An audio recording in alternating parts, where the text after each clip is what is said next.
मैं डॉक्टर अमित भटनागर पंतनगर कृषि विश्वविद्यालय में प्रोफेसर के पद पर कार्यरत हूं और इस चैनल के माध्यम से मैं प्रयास कर रहा हूं किसानों तक सही जानकारी पहुंचे, वैज्ञानिक जानकारी हो, प्रमाणिक हो, ताकि उसका लाभ वो अपनी खेती में ले सकें। इसके लिए मैंने अपने चैनल पे प्लेलिस्ट बनाई है कृषि किसान, जिसमें आप हिंदी में चर्चा सुन सकते हैं और बहुत सारी प्लेलिस्ट हैं जो एग्रीकल्चर के कोर्सेज से रिलेटेड हैं, वो भी बहुत हेल्पफुल हैं। लेकिन किसान भाइयों के लिए विशेष तौर से कृषि किसान प्लेलिस्ट है, आप उसके लेक्चर्स को देखें और उसका लाभ अपनी खेती में लें। आज जो मैं बात करना चाहता हूँ वो ये है कि जो बाजार में उर्वरक आता है एनपीके 19-19-19 वाला, उसका हम लाभ कैसे ले सकते हैं और उसको हमें कैसे प्रयोग करना चाहिए। तो देखिए, ये जो उर्वरक है एनपीके इस तरह से रहता है और आप उसमें देखेंगे तो ये 19-19 ऐसे लिखा होगा।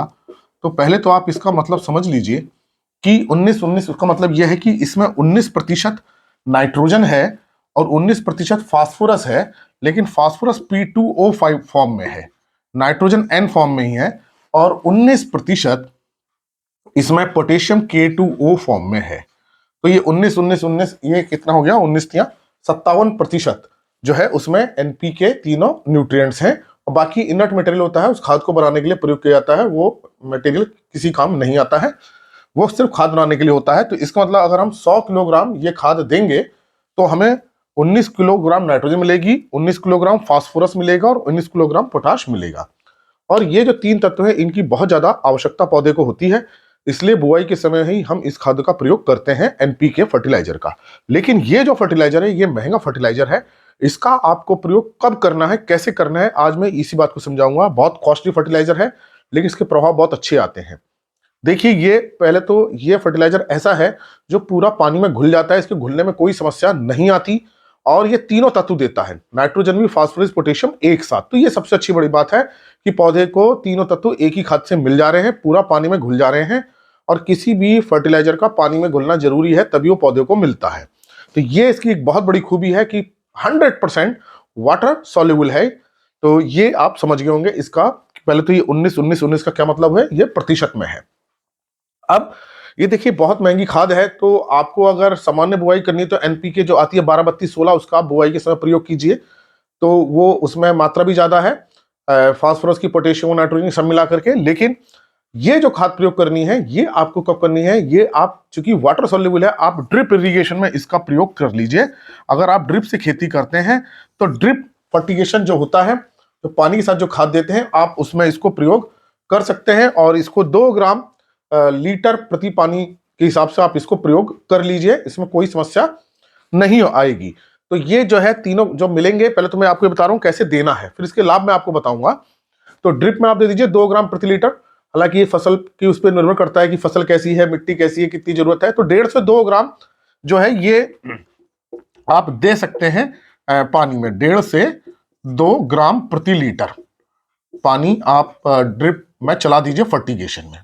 दूसरा इसका जो फायदा है खड़ी फसल में, और खासतौर से 35-40 दिन बाद अगर हमें न्यूट्रिएंट डेफिशिएंसी लगती है, तब हम इसका छिड़काव भी फसल पर कर सकते हैं।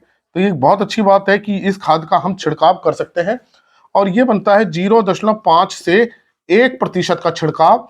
अब इसको कैसे घोलेंगे पानी में, तो समझ लीजिए जो प्रतिशत होता है उसको अगर हम 10 से गुणा कर दें तो ग्राम प्रति लीटर बन जाता है। तो 0.5 तो इसका मतलब 5, और 1 को हमने 10 से गुणा किया है तो 10, तो 5 से 10 ग्राम ये खाद लीजिए, उसको 1 लीटर पानी में घोल लीजिए। तो जितना पानी आपका 10 लीटर, 20 लीटर, 50 लीटर, 100 लीटर, उस हिसाब से इसको आप बना लीजिए। तो आप इसका फसल पर छिड़काव कर सकते हैं।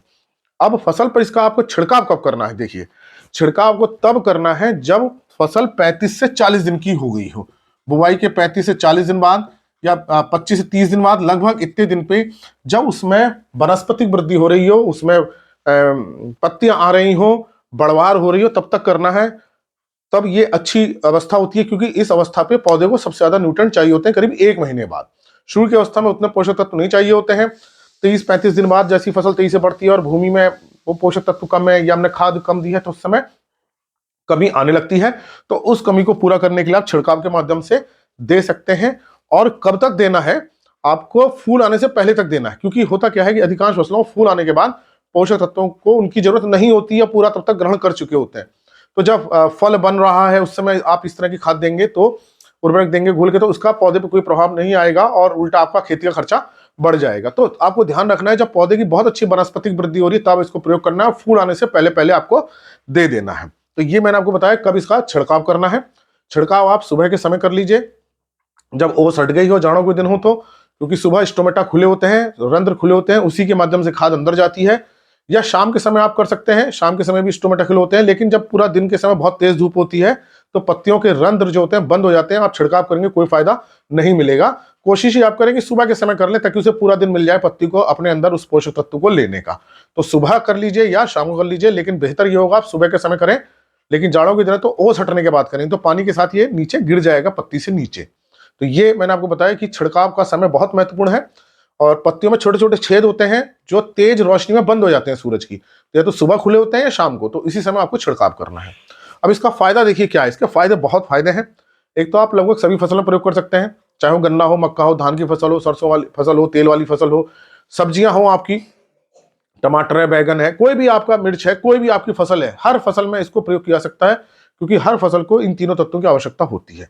अब देखिए लाभ क्या है, देखिए नाइट्रोजन जो है क्लोरोफिल बनाता है, सबसे पहला काम ये करता है, जिससे प्रकाश संश्लेषण क्रिया होती है, उसी से पौधे की बढ़वार होती है। सबसे तेजी जो बढ़वार लाता है वो नाइट्रोजन लाता है। तो अगर नाइट्रोजन कमी हो रही है तो तुरंत बढ़वार लाएगा, क्लोरोफिल बनाएगा, पौधे का रंग हरा हो जाएगा, तुरंत उसकी लंबाई बढ़ेगी, पत्तियां चौड़ी होंगी और उसमें फोटोसिंथेसिस ज्यादा होगी, पौधे की अच्छी बढ़वार होगी।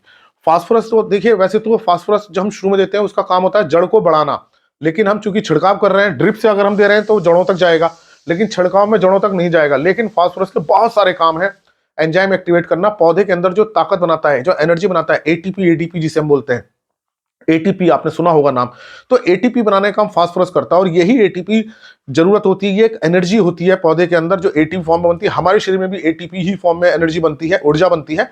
तो पौधे के अंदर ऊर्जा बनाता है और इसी ऊर्जा से पौधे के सारे काम होते हैं, अवशोषण होता है पोषक तत्वों का, फोटोसिंथेसिस होती है, बहुत सारे काम होते हैं, शुगर्स बनती हैं, सुक्रोज बनती है, ट्रांसलोकेशन होता है, पत्तियों में जो सूक्ष्म पदार्थ बनते हैं वो दाने तक फास्फोरस ही उसको हेल्प करता है ले जाने में। पौधे का जो बीज बन रहा है उसको बड़ा करने में फास्फोरस काम करता है। अगर फास्फोरस कमी होगी तो पौधे के अंदर ताकत कम हो जाएगी, तो पौधे की ताकत को जो है फास्फोरस बढ़ाता है। तीसरा देखिए पोटेशियम मिल रहा है, पोटेशियम के बहुत सारे काम है, सबसे महत्वपूर्ण काम होता है एंजाइम को एक्टिवेट करना, सबसे महत्वपूर्ण काम है पोटेशियम का। और प्लांट के अंदर जितने भी प्रक्रियाएं होती है सब एंजाइम से ही होती है और उन एंजाइम को एक्टिवेट करता है।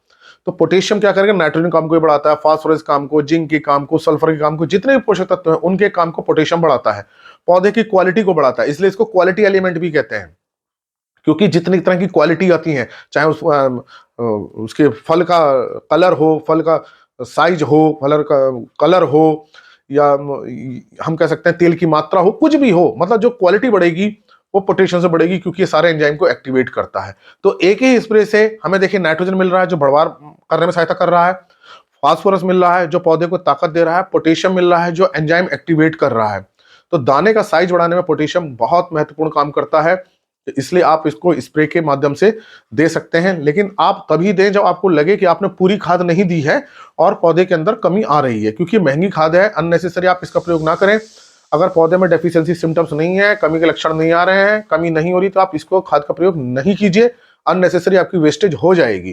तो अगर आपने सामान्य रूप से खेत बोया है, फसल की बुआई की है और कमी आ रही है, तब आप इसका छिड़काव कर सकते हैं। और कितने छिड़काव करने हैं आपको, छिड़काव आपको 2 से 3 करने हैं 10 से 15 दिन के अंतर पर। तो आप 2 से 3 छिड़काव करें, 2 से 3 छिड़काव करने पे इसकी काफी मात्रा चली जाएगी। और पहले और दूसरे छिड़काव में करीब 10 से 15 दिन का अंतर रखें, इतना दिन का अंतर रखेंगे तो इसको न्यूट्रेंट मिलते रहेंगे। और ड्रिप के माध्यम से दे रहे हैं, तो जब आप ड्रिप चलाते हैं तो इस माध्यम से दे सकते हैं, तो जड़ की बढ़वार होगी, पौधे में पूरा ओवरऑल इसको पूरा बेनिफिट मिलेगा इस खाद का। तो ये एनपीके मैंने 19-19 की आपको विशेषता बताई। लेकिन ड्रिप में प्रयोग करना तो कीजिए, इसको अच्छे ढंग से कीजिए। लेकिन अगर स्प्रे के माध्यम से आप करना चाह रहे हैं और आपने पूरी खाद दे रखी है, तब जब तक कमी ना हो तब तक इसका आपको प्रयोग नहीं करना है, क्योंकि आपने अगर शुरू में पूरी खाद दे रखी है, बीच में भी खाद दे रखी है, तो पौधे को सारी ताकत मिल रही है, सारे पोषक तत्व मिल रहे हैं, तो अननेसेसरी अनावश्यक रूप से इसको ना डालें। अगर कमी आती है तो आप इसको डालें, और एक साथ 3 तत्व मिलते हैं और पौधे में बहुत अच्छा डेवलपमेंट होता है और उसमें फल फूल बहुत अच्छे आते हैं। तो ये आप समझ गए होंगे कि कब इसका प्रयोग करना है, कैसे प्रयोग करना है, किस समय करना है और किस स्थिति में करना है। तो ये समझ गए होंगे आप पूरा लेक्चर। इसी तरह के लेक्चर्स के देखने के लिए आप कृषि किसान देखिए और लेक्चर्स को और किसानों के साथ शेयर कीजिए ताकि उनको भी सही जानकारी मिले। अगर चैनल सब्सक्राइब नहीं किया तो सब्सक्राइब कीजिए। धन्यवाद।